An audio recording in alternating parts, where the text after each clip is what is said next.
Bismillahirrahmanirrahim. Assalamualaikum warahmatullahi wabarakatuh. Alhamdulillah rabbil alamin wal aqibatu lil muttaqin wala udwana illa 'alal zalimin. Asyhadu an la ilaha illallah wahdahu la syarikalah wa asyhadu anna Muhammadan 'abduhu wa rasuluh sallallahu alaihi wasallam la nabiyya ba'dah. Ya ayyuhallazina amanu taqullaha haqqa tuqatih wa la tamutunna illa wa antum muslimun. Kita bersyukur kepada Allah tabaraka wa taala yang senantiasa memberikan nikmatnya kepada kita semua, nikmat yang tidak terhitung dan tidak terhingga oleh kita semua. Nikmat iman, nikmat Islam, nikmat kesehatan, nikmat keamanan, nikmat makanan dan berbagai bentuk nikmat yang lainnya yang patut untuk kita syukuri dalam kehidupan kita ini. Kemudian salat beserta salam senantiasa kita kirimkan buat junjungan kita Nabi Muhammad sallallahu alaihi wasallam beserta keluarga, para istri, para anak dan para sahabat ridwanullah taala alaihim ajmain, dan juga untuk para tabi'in yang senantiasa mengikuti sunnah Rasulullah SAW serta para ulama yang berjalan di atas jalannya Rasulullah SAW. Kemudian pada kesempatan yang berbahagia ini saya akan menyampaikan nasihat singkat dengan judul setan menghiasi perbuatan yang buruk di dalam hati dan pikiran manusia. Sesungguhnya kita semua mengetahui bahwa dalam kehidupan ini kita memiliki musuh yang nyata. Musuh tersebut bukan dari kalangan manusia. Allah Subhanahu wa taala berfirman, "Inna syaitana lil insani aduwwum mubin." Sesungguhnya setan bagi manusia merupakan musuh yang nyata. Sesungguhnya setan bagi manusia merupakan musuh yang nyata yang akan membawa dan mendorong manusia, menggoda manusia untuk selalu melakukan dosa, untuk selalu melakukan maksiat dengan berbagai macam bentuk dan jenisnya. Dalam ayat yang lain Allah Subhanahu wa taala berfirman, "Inna syaitana lakum aduwwun fattakhizuhu aduwwa." Sesungguhnya setan itu adalah musuh bagi kalian, maka kalian jadikanlah dia sebagai musuh. Innama yad'u hizbahu liyakunu min ashabis sa'ir. Sesungguhnya dia akan mengajak pengikutnya, mengajak golongannya supaya mereka semua menjadi penghuni neraka sa'ir. Jadi setan itu merupakan musuh bagi kita semua yang akan mencelakakan, yang akan membinasakan kita semua, yang akan menjerumuskan kita ke dalam neraka jahanam. Kemudian Allah SWT perintahkan kepada kita agar menjadikan setan sebagai musuh, tidak menjadi teman, tidak menjadi penolong dan tidak menjadi pengikut bagi setan. Fattakhizuhum aduwwa. Ambillah dia sebagai musuh bagi kalian. Karena setan itu hanya bisa mengajak para pengikutnya untuk menjadi penghuni neraka sa'ir.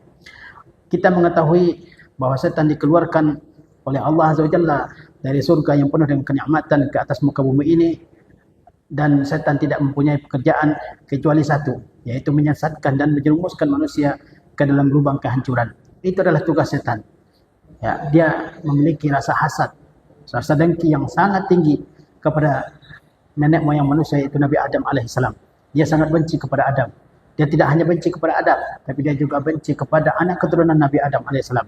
Dan dia telah berjanji, telah mengambil suatu keputusan di hadapan Allah Subhanahu wa taala, sudah berikrar di hadapan Allah Subhanahu wa taala bahwa dia akan menyesatkan semua umat manusia dari jalan yang lurus.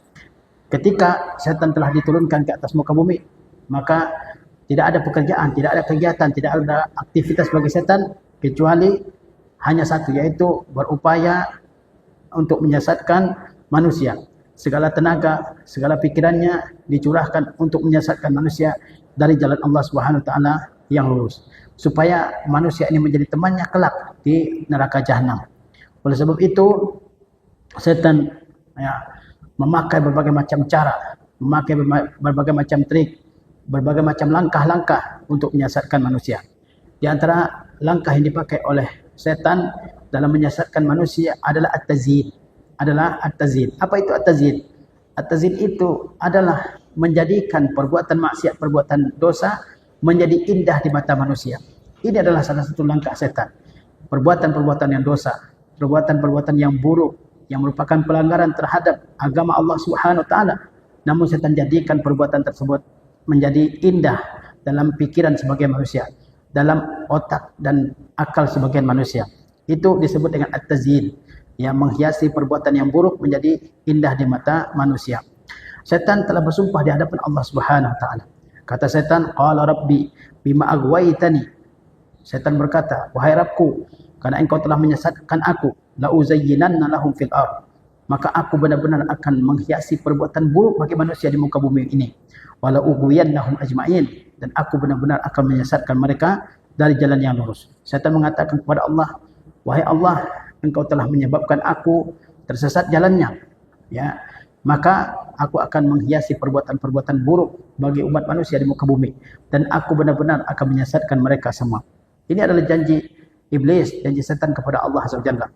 Lalu apa bentuk-bentuk tazyin? Bentuk-bentuk perbuatan menghiasi perbuatan yang buruk menjadi baik di atas mata manusia. Di antara bentuknya, kata ulama, adalah setan membisikkan kepada manusia untuk memberi nama perbuatan-perbuatan maksiat dengan nama-nama yang indah. Perbuatan-perbuatan maksiat diberi nama dengan nama-nama yang indah. Itu di antara bentuk at-tazyin. Nah, seperti ya yang Allah Subhanahu wa taala ceritakan kepada kita dalam Al-Qur'anul Karim, di mana iblis pernah menggoda nenek moyang manusia, yaitu Adam alaihissalam. Ya, di mana Allah Subhanahu wa taala mempersilakan Adam dan Hawa untuk tinggal dalam surga, bersenang-senang sepuasnya dalam surga, dan Allah Subhanahu wa taala sebutkan kepada Adam dan Hawa untuk tidak melakukan satu larangan, yaitu tidak mendekati satu jenis pohon. Ya. Kemudian iblis menggoda Adam dan Hawa untuk mendekati pohon tersebut dan memakan buahnya. Apa kata iblis? Qala ya Adamu hal adullaka ala syajaratil khuldi wal mulkin la yabla. Iblis berkata, wahai Adam, maukah kamu aku tunjukkan kepada suatu pohon yang disebut dengan syajaratul khuldi, pohon keabadian, dan maukah engkau aku tunjuki kepada kekuasaan kerajaan yang tidak akan sirna, yang tidak akan binasa. Setan menamai pohon yang dilarang oleh Allah SWT tersebut dengan syajaratul khuldi, pohon keabadian, dan itu menarik hati Nabi Adam alaihissalam dan Hawa, ya. Maka Nabi Adam pun tergoda. Kemudian Nabi Adam memakannya hingga akhirnya Nabi Adam dan Siti Hawa serta iblis diturunkan oleh Allah Subhanahu wa taala ke bumi. Lihat bagaimana iblis menamai pohon yang dilarang oleh Allah Subhanahu wa taala dengan nama yang bagus, syajaratul khuld, pohon keabadian, ya, syajaratul khuld, pohon keabadian. Nabi Adam alaihissalam ingin tinggal selama-lamanya dalam surga. Maka dia tergoda dengan rayuan iblis tersebut. Maka dia makanlah pohon tersebut. Ternyata pohon tersebut menyebabkan Nabi Adam dikeluarkan oleh Allah Subhanahu wa taala ke dalam surga. Dia tidak lagi tinggal dalam surga. Ini contoh yang nyata dari iblis, ya. Dan dalam kehidupan kita, ya, di tengah-tengah masyarakat kita sekarang ini, begitu banyak nama-nama perbuatan-perbuatan maksiat diganti namanya dengan nama-nama yang baik, sehingga orang tidak lagi tidak lagi risih, ya, dan juga tidak mengingkari dosa-dosa atau maksiat-maksiat tersebut. Seperti misalnya riba, ada suatu dosa yang jelas, ya, haram dalam Al-Qur'an Karim, dalam sunnah Rasulullah SAW. Bahkan Allah SWT menyatakan perang terhadap riba. Allah menegaskan wa ahallallahu al-bai'a wa harrama riba. Allah halalkan jual beli dan Allah haramkan riba. Tapi karena riba begitu besar ancamannya, maka setan membisikkan kepada wali-walinya dari kalangan manusia untuk mengganti namanya dengan nama yang tidak mengusik mata atau mengusik pendengaran manusia. Setan menamai dengan bunga. Kedengaran indah, riba diganti dengan bunga, interest, ya. Minuman yang mengharamkan, yang diharamkan seperti khamar, nah, disebut dengan al-masyrubat ar-ruhiyah, minuman bagi rohani, minuman bagi jiwa, penenang jiwa, ya.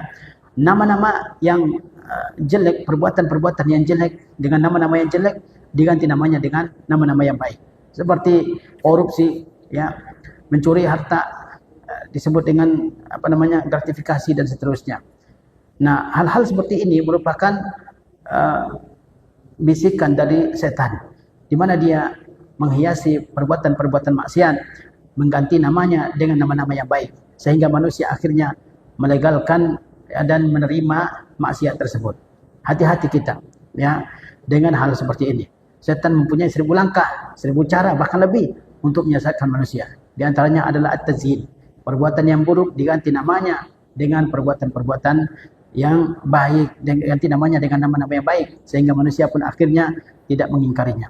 Ini bentuk tazyin yang pertama, yaitu nama-nama perbuatan-perbuatan yang mengandung maksiat diganti namanya dengan nama-nama yang bagus. Kemudian di antara bentuk at-tazyin juga bahwa setan menipu orang-orang, ya, untuk melakukan perbuatan syirik. Setan menipu orang-orang untuk melakukan perbuatan syirik dan menjadikan perbuatan tersebut indah di mata mereka. Perbuatan-perbuatan syirik, ya, didorong oleh setan manusia untuk melakukannya, dan setan menjadikan perbuatan tersebut indah, bangga manusia melakukannya. Allah Subhanahu wa taala menjelaskan dalam Al-Qur'anul Karim tentang Ratu Balqis dan rakyatnya yang mereka menyembah matahari. Ya, kata Allah Subhanahu wa taala menceritakan perkataan burung hudhud, wajadtuha wa qaumaha yasjuduna lisyamsi min dunillah. Saya dapati ratu tersebut dan kaumnya, mereka semua sujud kepada matahari, bukan kepada Allah. Wa zayyana lahum syaitanu a'malahum, dan setan menghiasi bagi mereka perbuatan mereka tersebut. Fasaddahum 'anis sabili fahum la yahtadun. Lalu setan menggelincirkan mereka dari jalan yang lurus, maka mereka tidak mendapatkan petunjuk. Lihat bagaimana Ratu Balqis dan pengikutnya dan rakyatnya, ya, mereka semuanya sujud kepada matahari. Mereka tidak sujud kepada Allah tapi kepada matahari.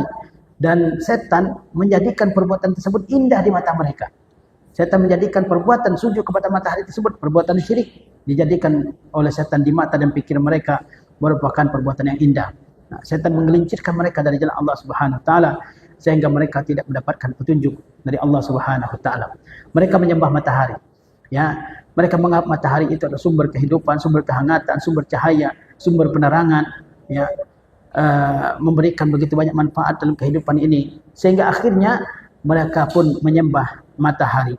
Padahal matahari adalah salah satu makhluk dari makhluk-makhluk Allah Subhanahu wa taala, ciptaan Allah Subhanahu wa taala, yang tidak boleh disembah, tidak patut disembah. Yang patut disembah adalah Allah Subhanahu wa taala, pencipta alam semesta ini.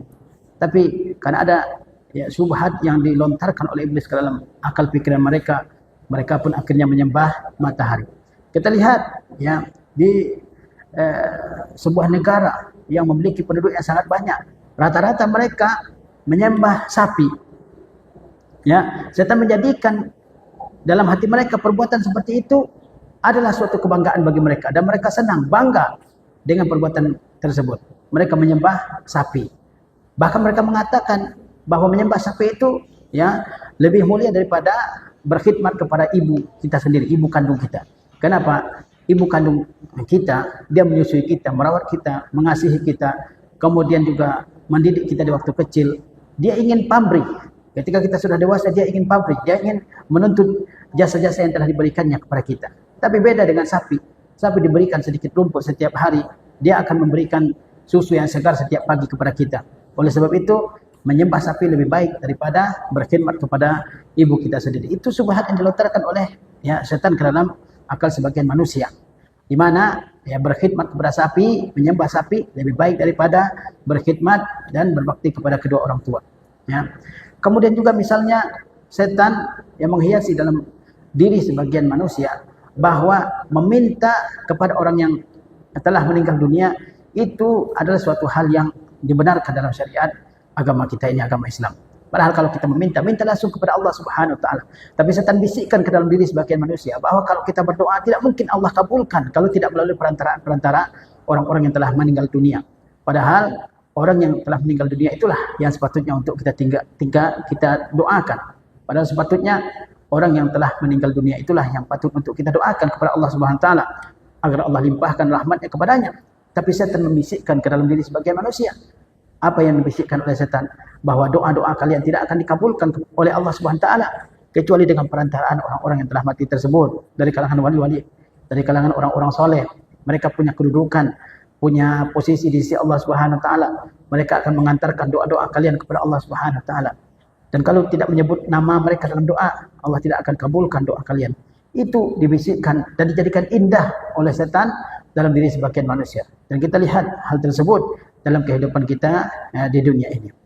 Di antara bentuk tazyin juga adalah bahwa setan menjadikan perbuatan yang baik menjadi perbuatan buruk. Kebalikan dari yang pertama. Kalau yang pertama maksiat dianggap, ya, dijadikan baik di mata manusia, dijadikan indah di mata manusia.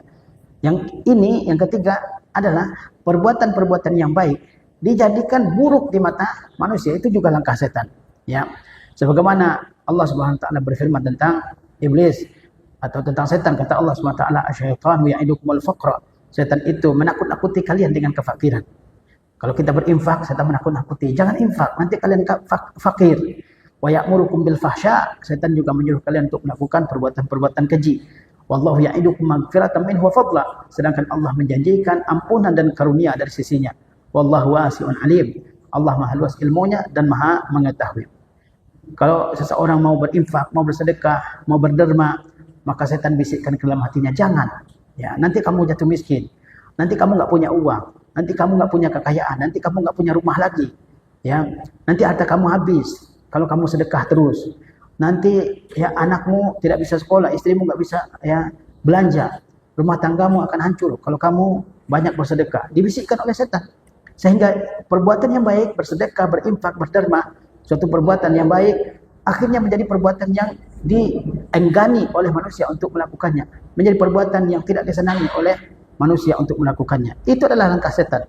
Ya, perbuatan yang baik dijadikan buruk oleh setan di mata manusia. Ya, kita lihat teman sekarang ini. Banyak orang yang menganggap sunnah-sunnah yang diajarkan oleh Rasulullah SAW ketika dikerjakan oleh sebagian kaum muslimin, mereka menganggap itu adalah hal yang buruk.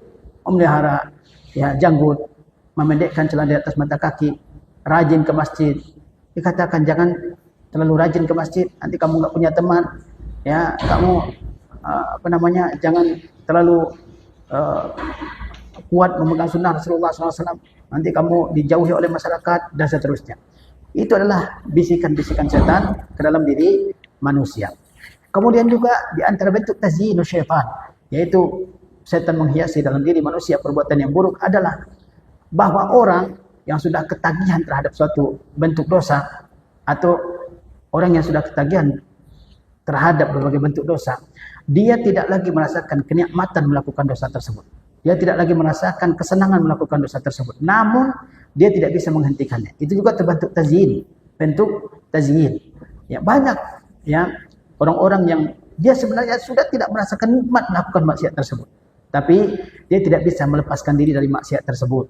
Ya, dia tidak bisa melepaskan diri dari maksiat tersebut. Banyak.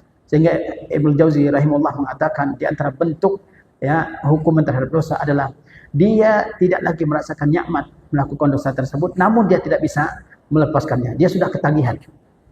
Lihat seperti orang-orang yang sudah kecanduan memakai narkoba. Dia tidak merasa, awalnya mungkin dia merasakan nikmat ya fly ketika dia memakai narkoba ya dengan jenis-jenisnya. Tetapi lama-kelamaan dia tidak lagi merasakan nikmat. Ya, dia tidak lagi merasakan enak memakai narkoba tersebut. Namun dia sudah sangat kecanduan. Dia tidak bisa melepaskan diri dari narkoba tersebut. Kalau dia tidak memakainya, dia sakau, ya, sakit karena putau dan seterusnya.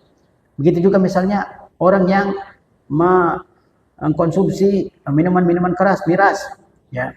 Dia tidak lagi merasakan, mungkin di awal-awal dia merasakan enak, ya, bangga, tapi lama-kelamaan tidak ada rasa enaknya, tidak ada rasa lezatnya. Tapi dia tidak bisa melepaskan diri dari minuman keras tersebut. Seperti orang-orang yang hidup ya dengan perzinaan, ya. Dia melakukan perzinaan di mana-mana ya ratusan kali mungkin. Dia kemudian tidak lagi merasakan enaknya berzina, tapi dia tidak melepaskan diri, tidak bisa melepaskan diri dari perzinaan tersebut. Itu sudah ya mendarah daging dalam dirinya. Dan banyak lagi contoh-contoh dalam kehidupan ini. Itu adalah bentuk tazyinus syaitan. Ya, itu adalah bentuk setan menghiasi perbuatan buruk dalam diri manusia. Kalau orang tidak benar-benar berjuang melawan bisikan setan tersebut, maka dia tidak akan bisa terlepas dari jebakan-jebakan setan, dari perangkap-perangkap setan. Kita harus mengetahui bahwasanya setan itu adalah musuh yang nyata bagi manusia.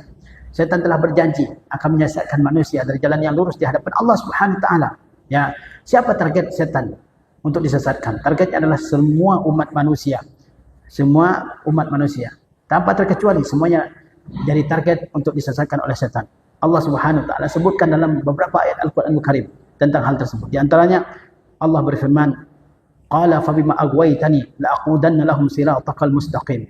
Iblis berkata, "Karena engkau telah menyesatkan aku wahai Allah Subhanahu wa taala, maka aku akan ya duduk untuk menyesatkan mereka di atas jalanmu yang lurus.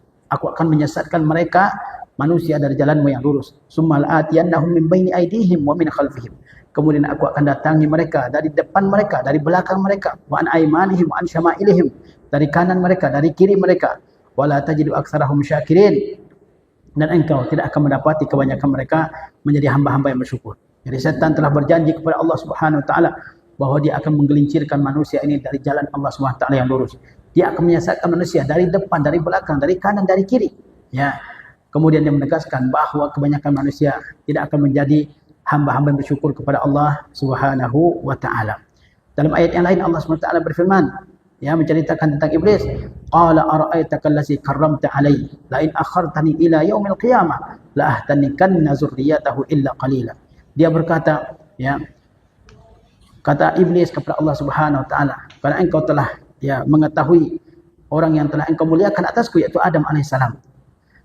Kemudian kata iblis, seandainya engkau, ya, menangguhkan usiaku sampai hari kiamat, maka aku akan menyesatkan keturunannya dari jalan yang lurus kecuali sedikit. Dia melihat bahawa Nabi Adam alaihissalam dimuliakan oleh Allah SWT dari dirinya, dari iblis. Kemudian dia mengatakan, seandainya saya diberi umur yang panjang oleh Allah SWT sampai hari kiamat, maka saya akan menyesatkan manusia, ya, akan menyesatkan keturunan Nabi Adam alaihissalam dari jalan yang lurus.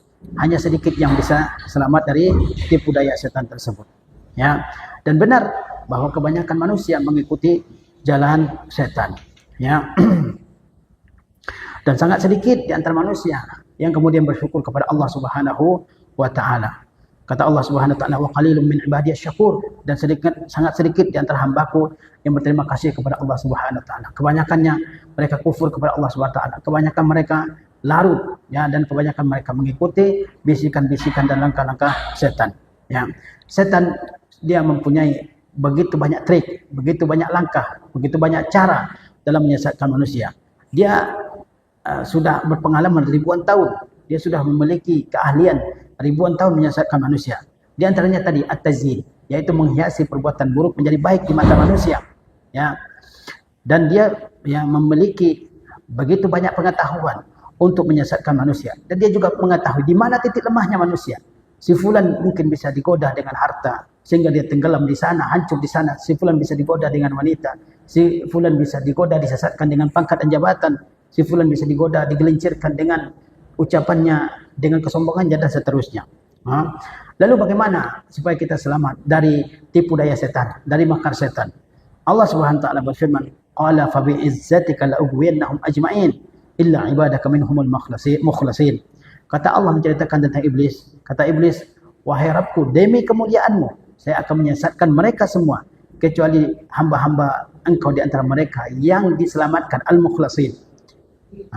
Di sini kata ulama tersimpan cara bagaimana kita selamat dari langkah-langkah setan, dari godaan-godaan setan. Kata Allah SWT, illa ibadaka minhumul mukhlasin, kecuali hamba-hamba engkau di antara mereka, di antara manusia yang al-mukhlasin. Kata al-mukhlasin dibaca oleh para ulama dengan dua qiraat. Ada dua qiraat di sini. Yang pertama, illa ibadaka minhumul mukhlasin, yaitu kecuali hamba-hambamu yang diselamatkan oleh Allah Subhanahu wa taala. Siapa yang bisa selamat dari godaan, dari tipuan, dari makar setan adalah orang-orang yang diselamatkan oleh Allah Subhanahu wa taala. Dalam qiraat yang lain dibaca illa ibadaka minhumul mukhlisin, kecuali hambamu yang ikhlas di antara mereka dalam ibadahnya kepada Allah Subhanahu wa taala. Jadi yang bisa selamat dari tipu daya setan, dari langkah-langkah setan, pertama orang-orang yang diselamatkan oleh Allah Subhanahu wa taala. Orang-orang yang senantiasa tawakal kepada Allah Subhanahu wa taala. Orang-orang yang senantiasa, ya, mengandalkan Allah Subhanahu wa taala. Kita ini hamba Allah yang lemah.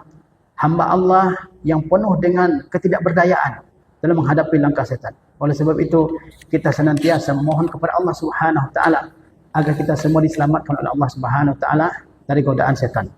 Ya.